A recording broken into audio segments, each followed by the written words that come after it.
যে এটা প্ৰতিবাদ অব্যাহত ৰাখিছিলে বহিৰাগতৰ বিৰুদ্ধে আলোচনা হ'ল।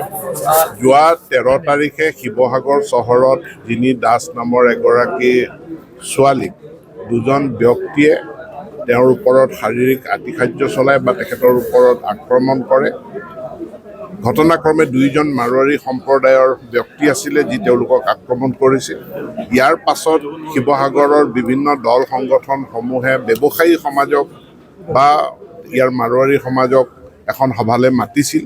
তেওঁলোক সভাখনলৈ খুব কম সংখ্যক মানুহ গ'ল আৰু ইয়াতে এই ঘটনাক নিন্দা নকৰাৰ কাৰণে যোৱাকালি এক ডাঙৰ প্ৰতিবাদ হৈ যায় আৰু সেই প্ৰতিবাদৰ খবৰ ল'বলৈ বা ৰাইজৰ মনৰ কথাখিনি জানিবলৈ সমস্যাটো ৰাতিগুৰি জানিবলৈ মই আহি উপস্থিত হওঁ আৰু আজি প্ৰায় 30টা সংগঠনৰ প্ৰতিনিধি এই যুৱদল প্ৰেক্ষাগৃহত উপস্থিত হয়। সকলোৱে নিজৰ মনৰ কথা ব্যক্ত কৰে আৰু তেওঁলোকে যিখিনি কথা ব্যক্ত কৰিছে যে অসমত খিলঞ্জীয়া মানুহৰ মাটিৰ অধিকাৰ, তেওঁলোকৰ চাকৰিৰ অধিকাৰ, ভাষাৰ অধিকাৰ সুনিশ্চিত হ'ব লাগে।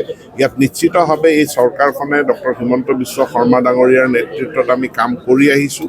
2019 চনৰ যি ভূমি নীতি খিলঞ্জীয়াৰ পক্ষত খিলঞ্জীয়াক ভূমিৰ অধিকাৰ প্ৰদান কৰাৰ কাৰণে সেই ভূমি নীতি বৰ্তমান আইনলৈ ৰূপান্তৰিত হ'বলৈ গৈ আছে। এই আশ্বাস আজি মই তেওঁলোকক প্ৰদান কৰোঁ।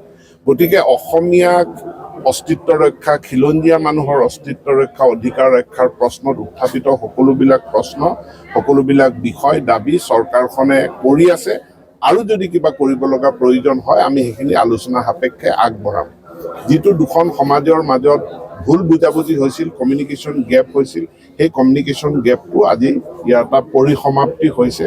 কাৰণ মাৰোৱাৰী সমাজৰ পৰাও প্ৰতিনিধি আহি পেলাই তেওঁলোকে এই ঘটনাক তীব্ৰ ভাষাৰ তেওঁলোকো নিন্দা কৰিছে, তেওঁলোকে দুখ প্ৰকাশ কৰিছে আৰু তেওঁলোকে মাৰোৱাৰী সমাজৰ হৈ গোটেই শিৱসাগৰবাসীৰ ওচৰত তেওঁলোকে ক্ষমা বিচাৰাৰ লগে লগে মানে গোটেই বিবাদটোৰ এটা পৰিসমাপ্তি ঘটে। মই নিশ্চিতভাৱে তেওঁলোকে বহুখিনি লং টাৰ্ম ডিমাণ্ডৰ কথাও কৈছে, যিখিনি পলিচি ডিচিশ্যনৰ কথাও কৈছে অসমৰ খিলঞ্জীয়া মানুহৰ সুৰক্ষাৰ কাৰণে। এইখিনি মই আজিয়ে মাননীয় মুখ্যমন্ত্ৰীক অৱগত কৰিম আৰু মাননীয় মুখ্যমন্ত্ৰীয়ে মোৰ দৃঢ় বিশ্বাস আছে তেওঁ খুব সোনকালে এটা আলোচনাৰ তাৰিখ দিব এই সংগঠনখিনিৰ লগত আলোচনা কৰাৰ কাৰণে। আজি যি পদক্ষেপটো লোৱা হৈছে এইটো মই ভাবোঁ যে বহুত ধুনীয়া পদক্ষেপটো লোৱা হৈছে আৰু যোনটো এটা গেপ আছিলে আমাৰ মাৰোৱাৰী মানুহ হওক বা নন এছএমিজ হওক চবৰ ভিতৰত যে এটা গেপ এটা ওলাই আছিল, যিটো কাৰণে ইমান ডাঙৰ চিটুৱেশ্যন এটা এৰাইজ হ'ল, সেইটো গেপটো এটা ফুলফিল হ'ল। মই এইটো ভাবোঁ আৰু যিটো ভুল আমাৰ তৰফৰ পৰা হৈছে যে আমি ইনভিটেশ্যনটো ৰক্ষা কৰিব পৰা নাছিলোঁ, সেইটো এটা মিছকমিউনিকেশ্যন হ'ল ক'ব পৰা যায়। তো সেইটো কাৰণে ক্ষমা প্ৰাৰ্থী আমাৰ সমুদায়ৰ পৰা। আমি এইটোৱে ভাবিছোঁ কি এই যে ঘটনা হৈছে এইটো বেহাদ দুখী, মানে আমাৰ সমাজো বহুত দুখী আছে এইটো ঘটনা লৈ মেলি। আমাৰ ফালেদি গলতি হ'ল কি আমি 2-3 দিন লগাই দিলোঁ আৰু আগত আহিব নোৱাৰিলোঁ। কিন্তু যিটো হৈছে যিহে ছোৱালী হয়, অসমীয়া হয়, মাৰোৱাৰী হয়, পাঞ্জাবী হয়, যিহে হয়, যেনেকা এই ৰকমৰ ঘটনা হয় আমাক সাহস কৰি প্ৰথম দিনাই ষ্টেপ ল'বলৈ আগত আহিব লাগে। আৰু এই যে হৈছে চবৰ কাৰণে মানে আমি পুৰা সমুদায়ে আমাৰ বহুত দুখী আছে। আৰু আজি যেনেকা আমি এইটো পৰিৱেশ পাইছোঁ আৰু চব যি ঘটনা হৈছিলে সেইটো ছেটেল হৈছে, এইটো খুব মনৰে এটা ভাল লাগি আছে এতিয়া যে 3 দিন পৰা আমি যিটো যত্ন কৰি আছিলোঁ কি কেনেকৈ যাম, কেনেকৈ ক'ম, আজি যিটো আমি ইয়াত এটা ষ্টেজ পালোঁ আমাৰ নিজৰ মনৰ ভাৱ ৰাখিবলৈ আৰু সাহস কৰি আগত আহিবলৈ মই বহুত ধন্যবাদ নিজৰ ফালেদি কৰিবলৈ বিচাৰিছোঁ সংগঠনৰ আৰু যিমান আমাৰ চৰকাৰে ফালেদি আহিছে ছাৰ গুৱাহাটীৰ পৰা। মই বিশেষ কৰি আমাৰ সমুদায়ৰ পৰা তেখেতক চবক ধন্যবাদ কৰিবলৈ বিচাৰিছোঁ। গোটেই ঘটনাটো প্ৰথম যিখিনি ঘটনাটো ঘটিছে সেইটো এটা দুৰ্ভাগ্যজনক ঘটনা আছিল আৰু কেইজন মানুহৰ কাৰণে আমাৰ শিৱসাগৰ ৰাইজ, মই মাৰোৱাৰী সমাজৰ কথাটোতো আছেই, লগতে গোটেই শিৱসাগৰ যিখিনি বাকী 2 দিন আমি বহুত এইটো কষ্ট পাইছিলোঁ। গতিকে এইটো আমি নিন্দা কৰিছিলোঁ, এনেকৈ এইটো অপৰাধ হ'ব নালাগিছিল, কিন্তু কিবা কাৰণ হৈছিলে তাৰ কাৰণে আমি দুখিত। আমি যিখিনি আৰু আমাৰ ভিক্টিম আছে তেখেতৰ লগত হ'লে পুলিচৰ আহি আমাৰ থানাত তেখেতক লৈ গৈছিল, লৈ যোৱাৰ পিছত তেখেতে ইয়াৰ দুদিন এৰেষ্ট কৰি কোৰ্টত নিলে। 24 ঘণ্টাৰ পিছত তেখেতে জেল দিয়া হ'ল। আমি এইটো বিচাৰোঁ তেখেতৰ লগত কোনো আমাৰ এইটো নাই, আৰু তেখেতৰ যিটো প্ৰশাসনৰ ফালৰ পৰা বা আইনৰ ফালৰ পৰা যিখিনি আমাৰ নিয়ম বা যিখিনি তেখেতৰ এটা কাৰ্যসূচী আছে তেখেতৰ পাবই লাগিব, আৰু এটা ন্যায় প্ৰণালী ঠিক থাকিব লাগিব। এতিয়া অনাগত দিনত যিখিনি আমাৰ আজি ঘটনা ঘটিত হৈছে আমি আগতো বিচৰা নাই, সেইটো হোৱাটো বিচৰা নাছিলোঁ, আৰু অনাগত দিনত আমি এইটো বিচাৰোঁ এইটো কোনো পৰ্যায়ত কেতিয়াও হ'ব নালাগে। আৰু যদি এনেকৈ কেতিয়াবা হ'বলৈ আমি পাওঁ, আমি বা দেখোঁ, এইটো আমি প্ৰথমে এইটো তাকে বন্ধ কৰিবলৈ বিচাৰিম। আৰু মই এটা কথা কওঁ, আমি দুয়োপক্ষই আজি আমাৰ লগৰ সমাজৰ আপোনালোকৰ সমাজ দুয়োপক্ষীয় সমাজে মিলি পেলাই যাতে অনাগত দিনত এনেকৈ কোনো প্ৰকাৰৰ যাতে ঘটনা বা সৃষ্টি ঘটিব নালাগে, আমি সকলোৱে মিলি পেলাই এইটো মই প্ৰতিশ্ৰুতি দিছোঁ, আৰু সদায় এইটো সাজু থাকিম যাতে এইটো ঘটনা ঘটিত হ'ব নালাগে। 2 লাখ টকা দিছোঁ, আৰু সেই 2 লাখ টকা ধৰি লওক এইটো নিশ্চয় দিবই লাগে। আজি যিখিনি ভিক্টিম ফেমিলি আপোনাৰ যিটো আমি আৰু পাৰিছোঁ এইটো 2 লাখ টকা আমি দিছোঁ। আৰু দুটা দাবী আছিল দল সংগঠনবিলাকে, আপোনালোকৰ ব্যৱসায়িক প্ৰতিষ্ঠানত 90% থলুৱা নিযুক্তি তথা যিসমূহ বিপণীৰ আপোনালোকৰ নাম ফলক আছিল, নাম ফলকত অসমীয়া নিশ্চয় এইটো অলৰেডি আছেই। ধৰি লওক অলৰেডি এইটো বহুত দিনৰ পৰা আগতে আমাৰ সিদ্ধান্ত লোৱা হৈছিলে। তেনেকৈ ধৰি লওক অসমত ওপৰত আমাৰ নিজৰ ভাষাত কেলৈ নিজৰ ভাষা থাকিলে কিছুমান আমি দেখোঁ চবেইতো পঢ়া লিখা নহয়, ইংলিছৰ কথা আমাৰ নিজৰ ভাষাই পঢ়িব নোৱাৰে, গতিকে প্ৰথম অসমীয়া ভাষাটো দিবই লাগিব। লগতে আছেই এইটো আছে অলৰেডি। লগতে এটা নিয়ম এইটো হেৰি কৰিম যে যিমান আমাৰ বিজনেছ আছে অলৰেডি নিয়ম আছে। তাৰপিছতে থাকিলে আমাৰ দোকানৰবিলাক যিখিনি এমপ্লয়মেণ্ট দিয়া, আজি মই নিজে কৈছোঁ এমপ্লয়মেণ্ট আমি মেক্সিমাম ধৰে আজিকালি আমি আমাৰ লোকেল যিমানখিনি এমপ্লয়িজ আছে তেখেতক এমপ্লয়মেণ্ট দিয়া হৈছে।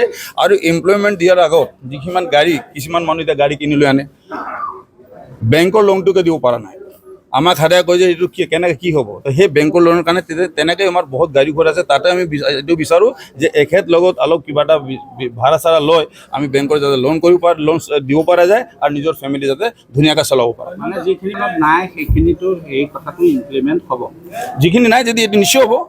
আজি অভিযোগ আছে ইতিমধ্যে দেখা পোৱা গৈছে যে 6 মাইল অনুযায়ী দৰমহা নিদিয়া এটা বিষয় আছে, সেইটো যদি এইটো আমি পোৱা নাই, যদি আজি তোমাৰ প্ৰকাশত হোৱা নাই, যদি সেইখিনি নাই দিয়া আৰু যদি আপোনালোকৰ যদি আছে আমাক ক'ব, এইটো নিশ্চয় আমি এটা বিবেচনা কৰিম, এইটো নিশ্চয় এইটো সিদ্ধান্ত গ্ৰহণ কৰা হ'ব, এইটোতো পাবই লাগিব। Thank you. সকলো উঠিত এটা কথা মই পুনৰবাৰ কওঁ, সকলোকে সন্মান জনাই কওঁ, এই যে পৰিৱেশটো আহিছে এইটো আমাৰ কাৰণে কিন্তু গৌৰৱৰ কথা নহয়। মোৰ গাৰ নোম শিয়ৰি আহিছে, গোটেইকেইজন ব্যক্তিক খুব ওচৰৰ পৰা দেখিছোঁ, সদায় একেলগে আছোঁ। দাদা ভালনে বুলি মাত এষাৰ দিছোঁ, বিনোদা ক'ত আছে বুলি কওঁ, দিল্লীত থাকিলোঁ ফোন এটা কৰোঁ, ববিতাৰ ঘৰলৈ যাওঁ, সকলো আছে, সকলো চিনাকি। আমাৰ অপ্সৰাৰ বিজুদাৰ দেউতাক আছে, তেখেতো অসমীয়া মাধ্যমত পঢ়ি অসমীয়া শিক্ষা প্ৰদান কৰা এজন ব্যক্তি। পৰিৱেশটো আমাৰ কাৰণে ভাল নহয়। পৰিৱেশটো এই পৰিৱেশ অসমৰ কোনো প্ৰান্তত কোনোদিনে যাতে নাহে, তাৰ কাৰণে আমি সকলোৱে অংগীকাৰবদ্ধ হ'ব লাগিব। যি দুখী, সি অসমীয়াই হওক, মাৰোৱাৰীয়ে হওক, বিহাৰীয়ে হওক, বেংগলীয়ে হওক, যিয়ে নহওক কিয়, দুখীক দুখী বুলি কোৱাৰ সাহস আমাৰ থাকিব লাগিব। আমি আঘাত পাইছোঁ, আমি কষ্ট পাইছোঁ, বয়োজ্যেষ্ঠসকলক আমাৰ সন্মুখত ৰাখি পেলাই আমি আখৰিক তৃপ্তি আমি লাভ নাই কৰা, সঁচা অৰ্থত নাই কৰা। আমিও দুখ পাইছোঁ, যিহেতু হ'ব নালাগে, হোৱাটো অনুচিত, কিন্তু পৰিস্থিতিৰ তাগিদা, ৰাইজৰ উৎসাহ, ৰাইজে কৈছে নহয় এইটো কাম কৰিব লাগিব, এই কামটো কৰিলেহে হ'ব। মই পুনৰবাৰ কৈছোঁ, মই ভোলে বাবাৰ শ্ৰীচৰণে সেৱা কৰি কৈছোঁ যে শিৱসাগৰে শান্তিৰ সম্প্ৰীতিৰ কথা কয়, সমন্বয়ৰ কথা কয়, সমন্বয় সম্প্ৰীতিৰ স্থলীত যাতে এনেকুৱা ঘটনা পৰিঘটনা দুৰ্ঘটনা অনাদি অনন্ত কালৰ কাৰণে নাহক, তাৰ কাৰণে আমি কৈছোঁ। আৰু সকলোৱে অ' হৰি অ' ৰাম বুলি কৈ আপোনালোকে একো ক'ব নালাগে, এনেকৈ থাকক, সেৱা কেতিয়াও কৰিব নালাগে, কোনো নহয়, আমি চব একেই মানুহ। গতিকে মই কৈছোঁ যে অ' হৰি অ' ৰাম বুলি কওক, তাৰপৰা আপোনালোকে উঠিব। ইয়াৰ পিছত আমি ভাতৃত্ববোধেৰে, সমন্বয়েৰে, সম্প্ৰীতিৰে শিৱসাগৰখন গঢ়িম, অসমখন গঢ়িম, আমি সকলোৱে একেলগে থাকিম। আমাৰ মন্ত্ৰী মহোদয় আছে, তেখেতলোকৰ উপস্থিতিত এই কামবিলাক হৈছে। দাদা বহি লওক, আপুনি হেৰি কৰিব নালাগে, এইটো কৈছে, মই কৈছোঁ, পুনৰবাৰ কৈছোঁ, অ' হৰি হ'ব।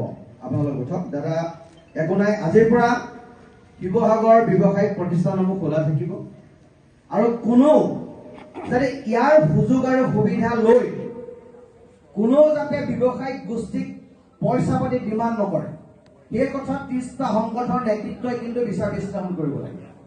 কোনোবা দুষ্কৃতিকাৰী, মই আৰক্ষী অধীক্ষক মহোদয় আছে, আয়ুক্ত মহোদয় আছে, মই তেখেতলোকক বিনম্ৰতাৰে অনুৰোধ জনাম, এই পৰিৱেশৰ যদি সুযোগ সুবিধা লৈ কোনোবা দুষ্কৃতিকাৰীয়ে দোকানত যদি দম দিবলৈ যায়, কালেকশ্যনৰ নামত যদি কোনোবা ব্যৱসায়ীক আত্মহত্যা কৰে, কাৰোবাক যদি শাৰীৰিকভাৱে এচাল কৰা যদি পৰিৱেশৰ সৃষ্টি হয়, আমি সকলোৱে কৈছো তেখেতক আইনগতভাৱে শাস্তি দিয়ক আৰু তেখেতক এই কাৰ্য বিৰত থাকিবৰ কাৰণে অনুৰোধ জনাইছো।